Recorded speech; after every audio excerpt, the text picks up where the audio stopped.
Le sport a cela d'unique. Il permet de vivre des émotions qu'on ne rencontre nulle part ailleurs. À travers des épreuves sportives issues de tout sport et de tout niveau, j'aimerais te faire partager ma passion. Ferme les yeux, ouvre les oreilles et replonge dans ce moment magique. Bienvenue sur mon podcast « Laisse-moi te raconter ».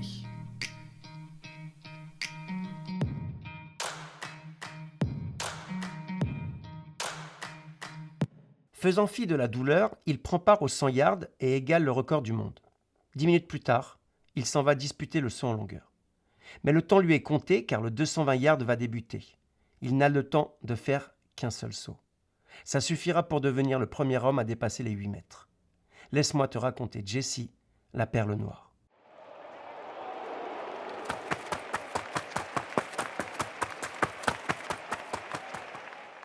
Dans ma précédente narration, celle traitant de l'exploit de Michael, la date tenait un rôle important. Il en sera de même pour cette histoire afin de bien comprendre la portée du geste dans un contexte très particulier. James Cleveland est né le 12 septembre 1913 en Alabama. Issu d'une famille peu fortunée, après l'école, avec ses 10 frères et sœurs, il aide ses parents dans les champs de coton. À 7 ans, sa famille quitte le sud des États-Unis pour aller à Cleveland, dans le nord du pays.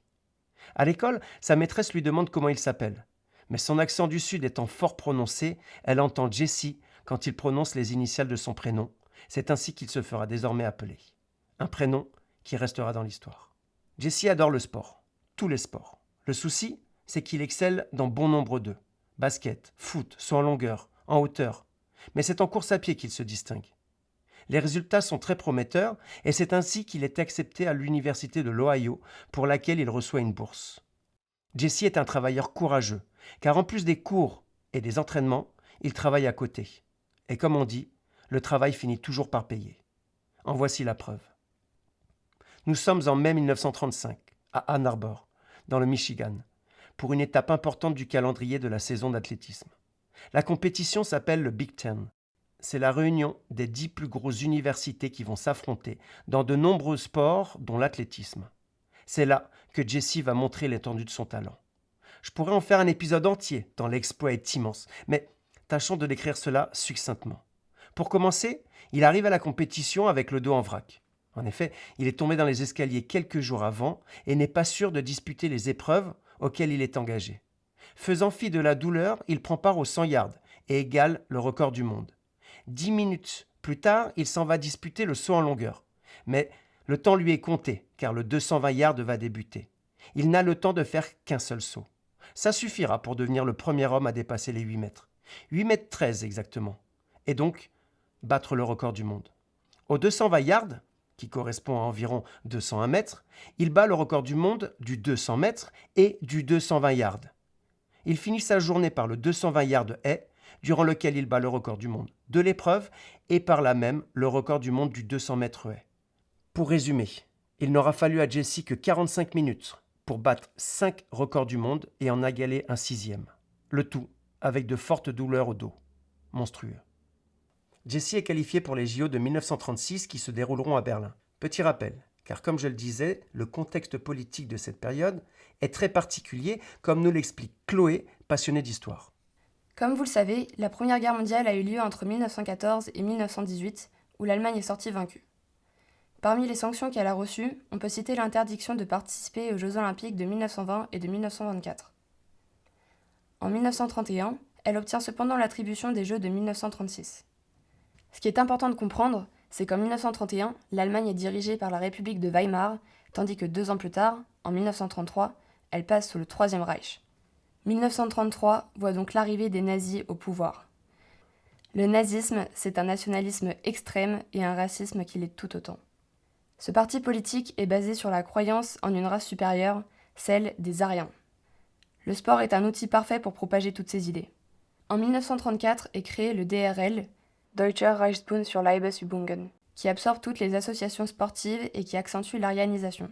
Il me semble qu'Hitler ne voulait pas les Jeux à la base. Effectivement, il ne voyait pas l'intérêt de recevoir les Jeux, mais ses conseillers lui ont fait comprendre qu'organiser les Jeux Olympiques, c'est recevoir la lumière des projecteurs de la planète entière et donc mettre en avant l'Allemagne. Les Jeux étaient pour eux l'occasion d'affirmer, selon eux, la supériorité de la race aryenne et de ses prouesses physiques. Cependant, nombreux sont les pays qui veulent boycotter ces jeux et créer des jeux parallèles. Ils doivent avoir lieu en Espagne, mais sont finalement annulés en raison de la guerre civile que connaît le pays. Nous sommes en août 1936, à Berlin. Les 11e Jeux olympiques vont se dérouler du 1er au 16. Vont alors se jouer des enjeux sportifs, bien entendu, mais sous-jacents, des enjeux politiques. Les rues de Berlin furent nettoyées des insultes racistes qu'on pouvait y voir avant les Jeux, afin de montrer aux spectateurs et aux journalistes étrangers une Allemagne tolérante et pacifique. Il faut également noter que le régime en place a créé de très grosses infrastructures. Un stade nautique, des terrains pour le polo, le hockey, l'équitation, un stade de 100 000 places et le village olympique. Ce seront les premiers Jeux à être diffusés à la télé, même si très peu de personnes en ont une. Pour finir, c'est l'inauguration du rituel de la flamme olympique. L'Allemagne a la délégation la plus fournie, 348 sportifs contre 312 pour les USA.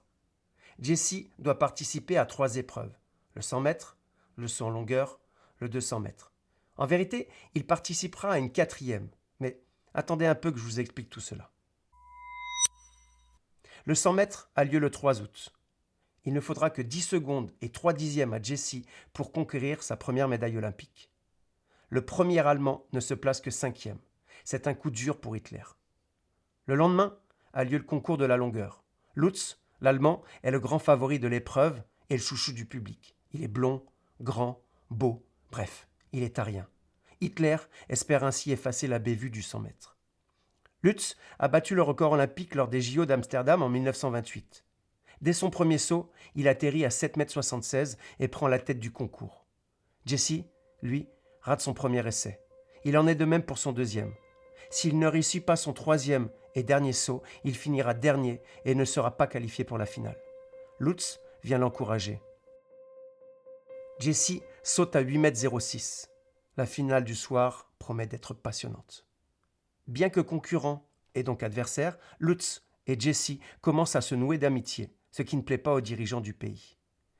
Quelques heures plus tard, arrive enfin le moment tant attendu, le dénouement du concours, la finale. À son premier saut, Jesse atteint 7,74 m. Lutz s'élance et fait 7,54 m. À son deuxième saut, Lutz fait aussi bien que Jesse avec 7,74 m. Oui, mais le problème, c'est que Jesse amène la marque à 7,87 m. Au bout des 3 premiers sauts, ils sont 6 à avoir le droit d'en avoir 3 supplémentaires. C'est ainsi que se passe une finale. Lutz arrivera bien à égaler Jesse avec 7,87 m, mais Jesse a de la ressource. À son 5e saut, il tombe à 7,94 m. Mieux encore, à son dernier saut, il dépasse les 8 mètres avec une marque à 8,06 m. Il est champion olympique. Lutz est le premier à le féliciter. Plus tard, bien plus tard, on apprendra que le numéro 2 du régime nazi, Rudolf Hess, lui dit « Ne donne plus jamais l'accolade à un noir ». Pourtant, de cette épreuve naîtra une véritable amitié dont il sera question un peu plus tard.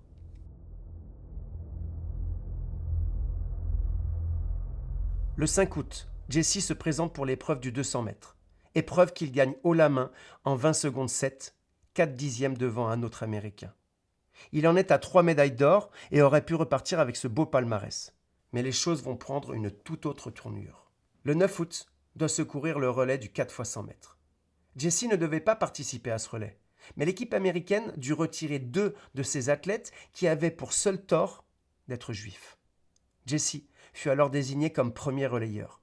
Il partit comme une fusée et donna le relais avec une belle avance, et c'est ainsi que les 4 Américains battirent le record du monde en 39,8.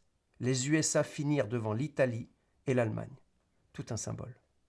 C'est ainsi que Jesse marqua son nom dans l'histoire en remportant les 4 épreuves auxquelles il fut inscrit. Mais l'histoire ne s'arrête pas là, car, comme je le disais, une solide amitié naquit entre Lutz et Jesse qui continua sous forme épistolaire. La Deuxième Guerre mondiale éclata en 1939 et Lutz fut envoyé au front. Sentant qu'il risquait de ne pas survivre à cette horrible épreuve, Lutz écrit une lettre à son ami Jesse lui demandant « Quand la guerre sera finie, va en Allemagne, recherche mon fils et dis-lui qui était son père. Parle-lui de l'époque où la guerre ne nous séparait pas encore et dis-lui que les choses peuvent se passer différemment entre les hommes. » À la mort de Lutz, Jesse respecta cette promesse, s'en alla retrouver le fils de ce dernier et lui dit « On peut bien fondre toutes les médailles que j'ai remportées. on ne pourra jamais reproduire l'amitié à 24 carats qui naquit entre nous sur ce podium berlinois. Jessie fait partie de ces athlètes qui ont marqué l'histoire du sport. Tout comme Alexander. Mais pour ça, vous n'êtes pas prêts. C'est du lourd, du très lourd. Mais ça, c'est une autre histoire.